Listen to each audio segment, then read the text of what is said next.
Hello folks, we're down the line once again from Boston tonight with political author, analyst and historian Dr. James D. Boys.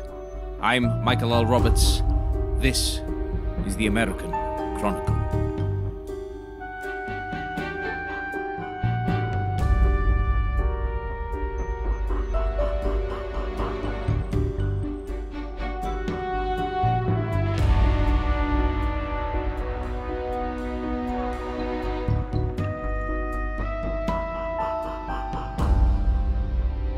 With thanks as ever for your continuing support, we broadcast once again tonight and continue to ride the waves of air. It's Monday, 20th of April, and that means episode 5 here of the American Chronicle.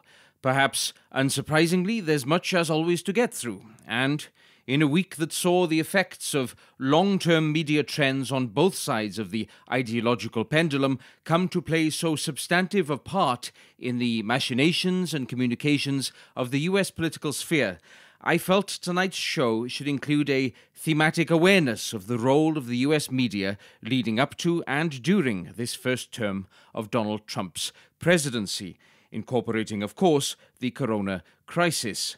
Always hip to my interests, James consistently framed his responses to my questions as such, beginning, as ever, with his informative, on-the-ground report from Boston.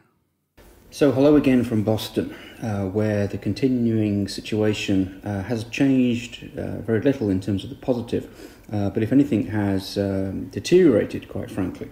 We're continuing to see massive ambiguity and a schism between the federal government led by Donald Trump and the individual state governments led by various elected governors across the land. I'm constantly reminded of a speech that Senator Barack Obama gave in 2004, in which he famously suggested that there were no red states or blue states, there were merely the United States. I've repeated many times that it's fine rhetoric but inaccurate politics. And if ever there was the need to be reminded of the schism in the United States and the division between those red states and blue states, one sees it every day here, quite frankly, under this lockdown and under Donald Trump's presidency.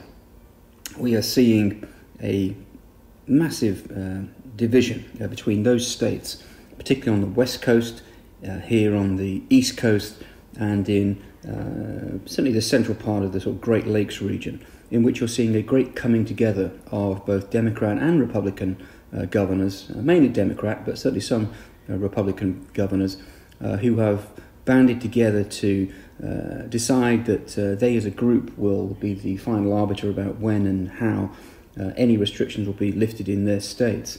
This has come about, of course, because earlier in the week Donald Trump suggested that he alone would have the power to lift the sanctions and the stay-at-home orders that have been regulated across the land in most, if not all, of the states. Of course, this is in complete contradiction to what most people would suggest as being the constitutional parameters of the American presidency. But this has led, perhaps inevitably, to a growing sense of conflict, not only at a political level, but on the ground. And you've started to see that really borne out this week, I think. In various states, notably in Michigan, you've started to see people coming onto the streets, not merely in defiance of the stay-at-home in order to get some fresh air, but in active protest against the stay-at-home orders as enacted by the state governors. And it's notable that this is occurring in Michigan, where, of course, its governor is being someone who is being touted as a potential vice presidential candidate for Joe Biden. Now, whether that, of course, comes to pass is anybody's guess at this point, but it's notable, I think, that Donald Trump has taken aim at the Michigan governor, and now it seems to be the focal point. Yes, the protests have, of course, gained significant global media attention for obvious reasons during this time. Tell us more about how they've come into being this week. It must be noted that these are not merely disengaged groups who have just decided to come out. It's very, very clearly a pro-Trump, anti-democratic movement. Lest that sound conspiratorial, I just urge everybody to look at the photographs that have emerged from that time, of those protests. clearly wearing Donald Trump hats, the Make America Great logos. You also see signs that say, give me liberty or give me death. This, of course, is a throwback to the revolutionary era here, when there were great suggestions, of course, that Americans had no liberty because they had no vote in the House of Commons, and therefore they would rather die than not be free. Well, that was a rallying call, of course, in a revolutionary era.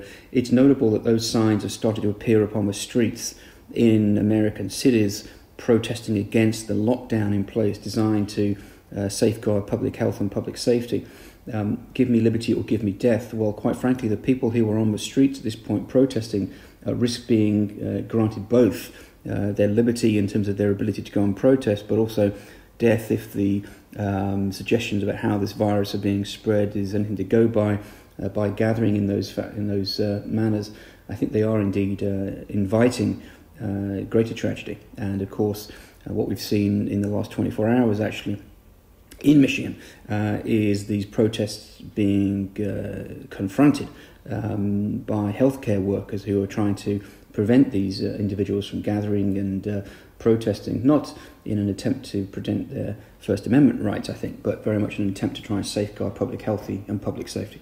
We hear again, for some of us this week, of the possibility, as stated by US intelligence agencies, that the coronavirus was produced in a Wuhan lab. How is that intelligence being presented in the US media, and how is it being utilized or otherwise by Donald Trump? One of the very great challenges here in the United States at this point is trying to discern what is, I hate to say it in the words of Donald Trump, fake news, and what is reality, quite frankly. And this isn't helped in any way by the media or by politicians. There are various suggestions that this virus originated in a lab in Wuhan. Now, this is a story which actually isn't new. I remember several weeks, it seems like maybe months ago now, that Senator Tom Cotton from Arkansas suggested this on American television.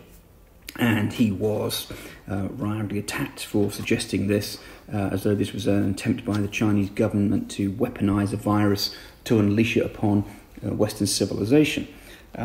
Those suggestions, that rumour disappeared for several weeks. It's now re-emerged. And one of the challenges, I think, is trying to figure out not only where this virus came from, but also what the incentives are for various people for their stance with regard to its origins. Again, the question is, did this originate in a lab in Wuhan? If it did, was it deliberately manufactured? Was it something that escaped unexpectedly? Of course, for many weeks, the prevailing narrative was that this had emerged from a wet market in China, as though it had been something which had been a disease carried by a bat and that had been passed into the human food chain. Now, I have no great insight with regard to this. I don't claim to be a biologist, and all we have to go on is what it is that's being passed around in the media. But very, very clearly, there is a sense, I think, that no one really has a grip upon where this came from. And as a result, you've got to ask, if you can't trace this to source, how do you go about trying to figure out a cure for this disease? And indeed, I think that what you're seeing is a lack of a vision from the White House with regard to knowing how to handle this. You're seeing, as a result, China emerge generally as the boogeyman in all of this, because however this disease originated, there appears to be a recognition that it did, in the very least, originate from China. If we can agree to that, then perhaps we can move on to talk about how it is that the Chinese authorities dealt with this, or indeed whether this was weaponized, escaped, or merely a terrible fluke of accident that passed through the human food chain. What you're starting to see here in the United States is China being used as a whipping boy. Now, this is a development because, of course, in the original days of this, what you were seeing was not only Donald Trump downplaying the significance and the impact of this, but also suggesting that all was well with US-China relations and that he had utter faith in President Xi to deal with this. That has totally changed now to a point whereby you're starting to see attack ads run by the Trump administration trying to tie Joe Biden to China. Just as you saw previously attempts by the Trump administration to try to tar Joe Biden with ties to Ukraine through his son and organizations in that country. What you're starting to see now is a recognition that there are great political risks here for Donald Trump, and with his opinion polls continuing to either at best hover in the mid-40s and at worst dip below that figure, which would be catastrophic for most presidents at this point in a presidential campaign. What you're starting to see, I think, is a recognition that this virus needs to be addressed not from a health point of view, but from a political point of view. And as a result, you are starting to see it play out in attack ads from both sides, both from Biden attacking the Trump administration for its lack of a response, and also for the president trying to very much utilize his position as a positive, and also to attack Joe Biden for ties to the Chinese government, etc., as very much a weakness on behalf of the Democratic candidate. A key factor in the relationship between Trump and the media has been the wall-to-wall coverage afforded him both before and during his first term in office. And he has certainly brought his own kind of campaigning technique, shall we say, to meet that ceaselessly broadcasted opportunity. Talk us, if you would, please, through his apparent non-stop rally mentality. One of the many unusual, if not outright unique, features of the Donald Trump presidency has been his propensity to engage in ongoing political rallies. Fundraising campaigns, it must be said, all designed to raise funds for the president's re-election campaign. I say unusual, if not unique, because, of course, this president announced his decision to run for re-election and to start campaigning along those lines on the very first day of his presidency. And throughout his presidency has routinely visited cities around the United States, engaging in large political rallies designed, it must be said, not to appeal to the United States of America, but to his political core base. And these have been tremendously well received by his followers, and we've seen queues outside various cavernous arenas for hours upon end for people waiting to get in to see their president, I think it must be suggested at this point. Clearly, his ability to do this has been stymied completely by the coronavirus and the inability for crowds of any individual size, quite frankly, to gather in the sort of scale that he would have wanted to do so. For a short period, I think he struggled to know how to deal with this because, of course, Donald Trump is someone who likes to command an audience and very much play to a crowd. And when he's been unable to do so, I think you sensed a feeling of frustration on his account. He's figured out a way to get around this, and that is with the daily press briefing. We've obviously discussed the briefings in previous episodes of the show, and indeed I have no intention of stopping us from doing so now, so your latest analysis thereof, please. What we've seen over the last several weeks now is, on a nightly basis, President Trump taking to the podium at the James Brady press briefing room in the West Wing of the White House to present his case, to talk about what the administration has been doing, what it continues to do, and to present the White House view on how the coronavirus has been playing out. Now, this, of course, is an unusual situation. I remind everybody that the individual theoretically in charge of the coronavirus task force is Vice President Mike Pence, not President Donald Trump. There is also, by most people's reckoning, a shadow group running, which, surprise, surprise, Jared Kushner is involved in, if not outright heading.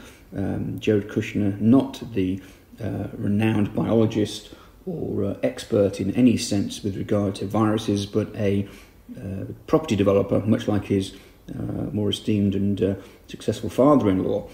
So this has become a running source of tension in the United States between the president and the media and the experts, I guess, because Donald Trump has been holding forth on a nightly basis, at any time up to 90 minutes per session, talking about his administration and trying to get what he would see as his side of the argument across about what they've been doing. Yes, you name-checked the experts there in some capacity.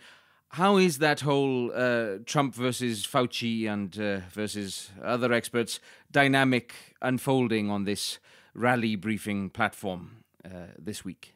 What you're finding is that these experts are also being interviewed independently by other networks and other newspapers, and of course on occasion have been saying things which appear to be in contradiction of what the White House would like them to say. And this has raised eyebrows, it must be said, and raised questions as to how long these experts will be retained. Historically, of course, anybody who has been seen to contradict Donald Trump hasn't lasted in their job very long. It's entirely possible that Trump realises that he simply cannot afford to fire these experts at this point, as they have more credibility in the area than he does. But you are seeing a shift in tone in these press briefings, and an unusual attempt, considering this is the White House, which is meant to be a politically neutral zone, bizarre though that may seem, because what the administration and the president has started to do is to produce rather slickly made propaganda videos, in some cases drawing upon political opponents, Democrats, such as Governor Cuomo, for example, from New York. The Trump administration has produced videos of Cuomo praising the president and his reactions to the virus, wheeling out slickly made commercials which appear to be in contradiction of federal law, since they appear to be demonstrating clear support for one candidate over another. The White House is a location at which you are not permitted to campaign or to fundraise, and various politicians have come unstuck for this in the past, it must be said. So there is a fine line being walked here, I think, by the administration with regard to its use of what could be called political propaganda at the White House. Indeed, and perhaps we can explore the history of all those who've fallen similarly foul of this in future episodes. Herein, of course, we also see Trump being challenged by those reporters permitted to be inside the White House press briefings, the total numbers of which have, of course, been reduced in the name of social distancing. Your analysis of the press's response to Trump's somewhat original briefing tactics, please, if we may generously describe them as such. The press are very clearly pushing back on this, raising their doubts about the credibility of these videos. And of course, instead of answering these questions in a calm and considered manner, you've seen Donald Trump round upon the reporters, pushing back quite strongly against them. To the credit of the reporters in the room, they are not taking this line down and are indeed pushing back against the president. And it is remarkable, I think, to see the level of discourse to which this nation has fallen, whereby a sitting president is being openly challenged in the White House and at the press briefing podium by journalists. This really is something which you have not necessarily seen before, but I think the extent to which the respect for this president has collapsed amongst many sectors of the media, and for varying reasons, really is starting to cause embarrassment to the United States around the world. The vision of their own leader being openly heckled, challenged by members of the press. And you are starting to see, even amongst what could be thought of as the right-wing media, organisations such as Fox News, for example, a pushback with regard to this, which I think is going to cause Donald Trump great consternation heading into November. As ever now, my favourite part of the show, historical context time.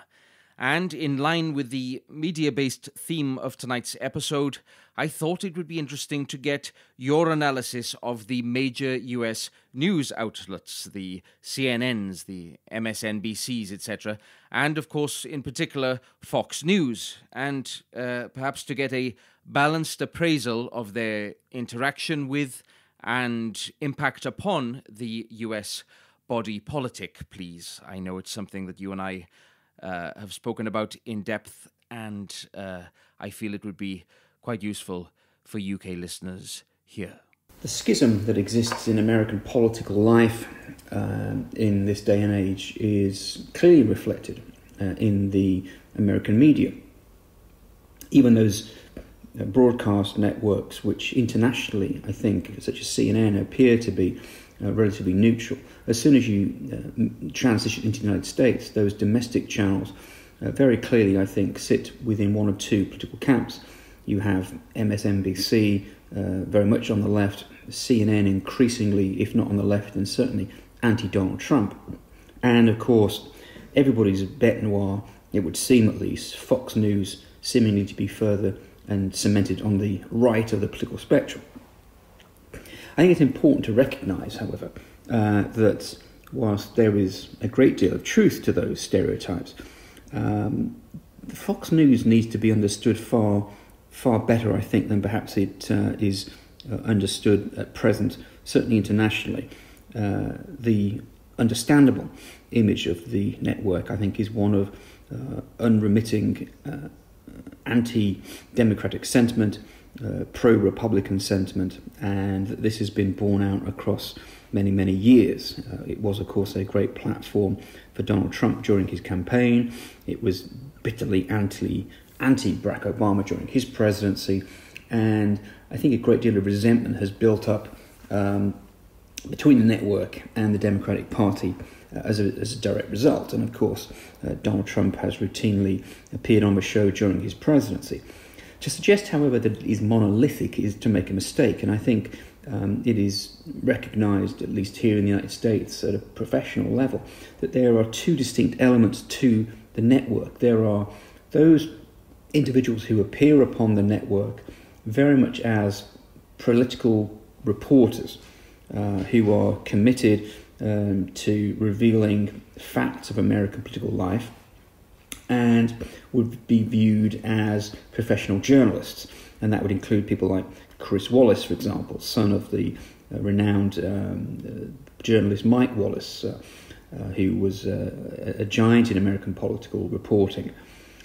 On the other side of the aisle, but also working for Fox News, you have what might be thought of as talking heads, individuals who might not necessarily be recognised as truly respected journalists necessarily, people who are going to offer opinions. And this would include people like Hannity, for example, increasingly people like Tucker Carlson, individuals who seem to want to appear merely to talk and offer an opinion rather than engage in what might be thought of as investigative or quality journalism. And this has long been the case with Fox News, I think, but certainly something which has come to the light under Donald Trump's presidency. It is one thing to cover a president from an opposing party and to merely be constantly on the attack, as Fox did during the 8 years of the Obama presidency. It's quite another to have a candidate of your own camp in the White House, i.e. Donald Trump, and then to have to address the successes and also obvious attending failures without embarrassing oneself. And although we have seen, quite frankly, clear examples where Fox have done this, most notably on shows such as Fox and Friends, its rather frothy early morning show, for example, you've seen, I think, great challenges amongst many of the reporters there in knowing quite how to handle the Trump presidency. And we've seen several departures from the network for a variety of reasons. Fox News is not the same network that existed when Donald Trump became president. Notably, of course, Roger Ailes has departed, not only from the network, but from this earth. Very clearly, you have seen a changing style in leadership and management.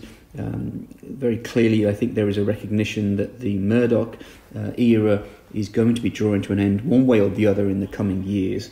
And you've seen the departure also of frontline journalists, frontline broadcasters. Megyn Kelly, for example, has departed the network. Shepard Smith has departed the network, amongst others, it must be pointed out. There is also a shifting relationship between Donald Trump and the network.